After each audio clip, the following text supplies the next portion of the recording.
इथे आली, क्लास लावले, रूम केली. त्यानंतर मग क्लासेस वगैरे सगळं सुरू झालं, सगळं व्यवस्थित सुरू होतं. बॅच केली पूर्ण, लायब्ररी जॉईन केली, सगळं केलं. मग 21मध्ये पेपर मग दिले पण निघाले नाहीत. 22पासून मी कंटिन्यू सगळ्या मेन्स दिल्या, इवन SBI PO इन्शुरन्सचे सगळे. तिथून नाही निघाले. 23मध्ये नाही निघाले.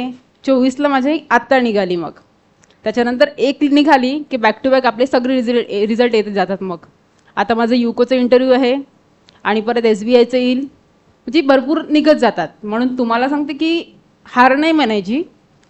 एकदा नाही निघालं, पुढच्या वर्षी नाही निघालं, अजून निघेल नंतर, पण जोपर्यंत होत नाही तोपर्यंत सोडायचं नाही.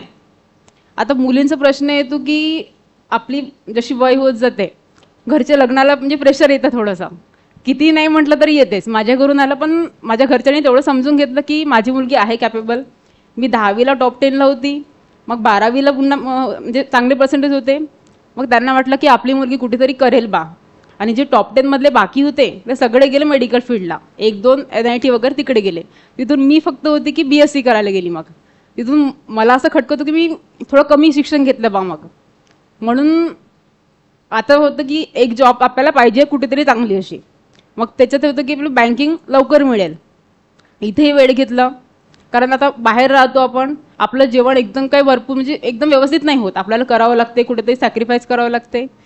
मग त्याच्यामध्ये हेल्थ प्रॉब्लेम येतात आपले. मग अजून त्याच्याकडे लक्ष द्या थोडंसं. लायब्ररी जॉईन करतो आपण, फ्रेंड सर्कल वाढतो, पण ट्राय करा की आपला फ्रेंड सर्कल थोडा लिमिटेड राहील. आणि व्यक्ती ओळखायला शिकायचा. समोर जे व्यक्ती येतात, आता मला अनिल दादा आधीच भेटला होता इथे, तो सांगायचे म्हणजे UPSC हे ते सगळं, म्हणजे त्याचा कॉन्टॅक्ट माझा आहे आताही. तसे व्यक्ती ओळखायला शिकायचे आपण, की कोणता व्यक्ती आपल्याला डिस्ट्रॅक्ट करत आहे आणि कोणता व्यक्ती आपल्याला सामोरून येणार आहे. असं नाही की तो गरीब आहे म्हणून आपण त्याला म्हणजे साथ नाही द्यायची. अशी साथ द्यायची सगळ्यांची, बोलायच्या सगळ्यांसोबत, पण आपला वेळ आपला टाइम टेबल डिस्टर्ब व्हायला नको, ते आपण ठरवायचं. मी 22मध्ये माझे मेन्स नाही निघाले, 23मध्ये नाही निघाले. मग आपला शेड्यूल असतो जून-जुलैपासून मार्चपर्यंत आपले पेपर पूर्ण संपून जातात. तर बाकीचे वेळ आपण करायचं काय? मग उन्हाळ्याचा वेळ पूर्ण आपल्याकडे असतो, तेव्हा आपण सगळ्यांचे लग्न फिरायचे, पार्टी करायचे, हे नाही ना. मग तेव्हा आपण बसायचं की आपण चुकत कुठे आहे. आपण लायब्ररी जॉईन आपलं वेगळे PDF बनवायचे, ही स्वतः आपल्याला करावं लागते. हे कोणी सांगत नाही, क्लासवाले सांगणार नाही, बाकी कोणी दुसरा फ्रेंड सांगणार नाही, हे आपल्याला स्वतः ॲनालाइज करावं लागते. मग ते एक PDF बनवायचे. टेलिग्राम आता खूप सोर्स म्हणजे वाईट झाले आहेत. टेलिग्रामवर मिळतो, यूट्यूबवर मिळतो, खूप आहेत. तर आपल्याला तिथून असं खूप सारं नाही, पण आपल्या कामाचं जे आहे ते सगळं ठरवायचं की मला कुठून काय मिळेल. सगळ्या PDF अरेंज करायच्या, PDF सॉल्व करायचे. ॲटलिस्ट मला टॉपिक जमत नाही ना, मी त्याचे 1000 ते 2000 क्वेश्चन सॉल्व करेलच, हे पकडायचं.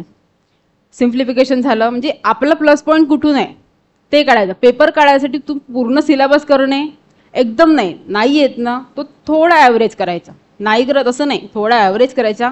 कारण पेपरमध्ये जाऊन आपल्या माइंडसेटने खेळतो. तिथं जो आपल्याला येत नाही तो करतच नाही आपण, कारण तेव्हा प्रेशर असतो आपल्यावर. म्हणून आपण त्या टॉपिकला ॲव्हरेज बनवायचं आणि बाकी जे टॉपिक आहेत ते आपला क्वेश्चन किती हार्ड आला तरी आपला क्वेश्चन सुटायला कामाने येते.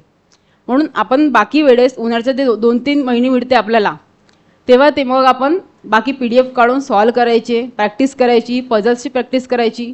पझल्समध्ये आपण बघतो की प्रिलिम्सचे आपल्याला येतात, मेन्सचे करतो, पण वेळ भरपूर लागतो. म्हणून तेव्हा बघायची की माझा हा होत का बरं नाही आहे. मी लिटरली एखादा पझल माझा जमला नाही ना, मी दिवसभर घेऊन बसायची, नाही निघत आहे, का बरं लागत आहे, कुठे चुकत आहे मी. म्हणून ते आपण थोडंसं फाइंड आउट करायचं की आपण कुठं चुकत आहो बा. ह्या सगळ्या गोष्टी करत करत आपल्याला मग ती समजून जाते की आपण एक्झामिनरचा माइंडसेट काय असतो. एवढं सगळं पेपर नंतर दिल्यानंतर आपल्याला समजते की त्याचा माइंडसेट काय आहे बा, हा क्वेश्चन विचारत कसा आहे. आणि day by day paper tough निघत आहे. यावर्षी तुम्ही SBI PO दिला की नाही दिला माहिती नाही, पण पेपर ते खूप टफ आहे आता. म्हणून आपण तेव्हा समजायचे की हा विचारत काय आहे. क्वेश्चन आधी इझी विचारायचे, सिम्प्लिफिकेशन यायचे. आता मेन्समध्ये सिम्प्लिफिकेशन क्वेश्चन येतो, पण number series, simplification, variable mix करतो. म्हणून तो समजायचा की एक्झामिनर विचारत काय आहे आणि मी करत काय आहे. म्हणून आपण अजून आपले सोर्स वाढवायचे. मला कुठून काय चांगलं मिळेल हे सगळं फाइंड आउट करायचं, सॉल्व करायचं. प्रॅक्टिस तुमची आहे. सर कितीही सांगतील, कितीही काही करतील, पण तुम्हाला स्वतः थोडेसे एफर्ट्स घ्यावे लागतील. कारण तुम्ही डिफरंट निघाल ना. पेपर सगळे देतात. जवळपास 18 ते 20 लाख मुलं फॉर्म भरतात. तिथून 10 ते 12 लाख थोडं म्हणजे सिरियस असतात. त्याच्यानंतर तुम्ही सीट्स आपल्या 1000मध्ये महाराष्ट्राचे पकडले किंवा बाकी पकडले असे, मग तुम्ही त्या मुलांपेक्षा डिफरंट काय कराल हे आपल्याला माहीत पाहिजे. मग म्हणून आपण तेव्हा आपले एफर्ट्स वेगळे पाहिजे. तेव्हा आपला एक वेगळा कॉन्फिडन्स येतो की नाही मी सॉल्व केला आहे बा. ते रिझल्ट जेव्हा लागतो तेव्हा आपल्याला कॉन्फिडन्स येतो की माझा रिझल्ट निघणार आहे. मी अशी कापत होती रिझल्टच्या दिवशी पण की निघेल नाही निघेल माहीत नाही राहत ना. आता एवढे फेल्युअर्स 22, 23, 24 एकही मेन्स निघाली नाही माझी. मग कंटिन्यूस 3 वर्ष मेन्स दिल्या, मेन्स निघाली नाही. मग तेव्हा आपल्याला भीती वाटते की आपलं होईल की नाही होईल. म्हणून हार मानायची नाही अशी आणि स्वतः एफर्ट्स लावायचे. काही राहिलं तर सांगाल असं काही नाही, मी हेल्प करेल फक्त. आणि आपल्याला घरून येतात. एक फायनान्शियल सांगते मी, घरून आपल्याला पैसे पाठवतात. आता माझ्याकडून ठीक होते, पण त्या पैशाची आपल्याला जाणीव पाहिजे की मी पैसे कुठे खर्च करावं. रॅदर दॅन मी एक ड्रेस न घेता मी माझी टेस्ट सिरीज लावेल, हे आपल्याला माहीत पाहिजे. तुम्ही लायब्ररी जाता, आपल्याला इनफ आहे एक लोअर टी शर्ट आलं एवढं ठीक आहे, गरजेचं असेल घ्या. बाकीचे तुम्ही एक्स्ट्रा पार्टीसाठी मी पैसे खर्च करते बा, हे चुकीचं आहे. घरचे आपल्याला पैसे पाठवत आहेत ते काही कमावून पाठवत आहेत ना. आपल्या आईवडील तेवढी म्हणजे मेहनत घेऊन राहिले आपल्या मागे, म्हणून आपण तेही पैसे देताना आता सगळ्यांचे आईवडील म्हणजे पूरक पैसे पाठवतात. असं नाही की पाठवत नाही म्हणून, कारण त्यांना माहिती आहे बाहेर खर्च लागतो, सगळं लागतो. म्हणून आपण तेवढं ठरवायचं की आपल्याला पैसे कुठे खर्च करायचे आहेत बा. टेस्ट सिरीज आपल्याला लागतात त्या सगळ्या घ्यायच्या. एक ड्रेस नाही घेतला की फरक नाही पडत ना. घरी प्रोग्राम आहे नाही गेलं फरक नाही पडत. म्हणून आपण आपले कुठे चांगलं म्हणजे ह्या खर्च नाही म्हणत त्याला, इन्व्हेस्ट करणे. अभ्यासात आपला किंवा स्टडीमध्ये आपला पैसा इन्व्हेस्ट करणे हा सामोरं जाऊन आपली एक चांगली इन्व्हेस्टमेंट म्हणजे आपल्याला गेन मिळतो त्याचा अजून. म्हणून म्हणेल की आपल्याकडे लक्ष द्या, फ्रेंड सर्कल कमी ठेवा, स्वतःचे एफर्ट्स लावा आणि बस बाकी काही नाही. All the best for your future. Thank you.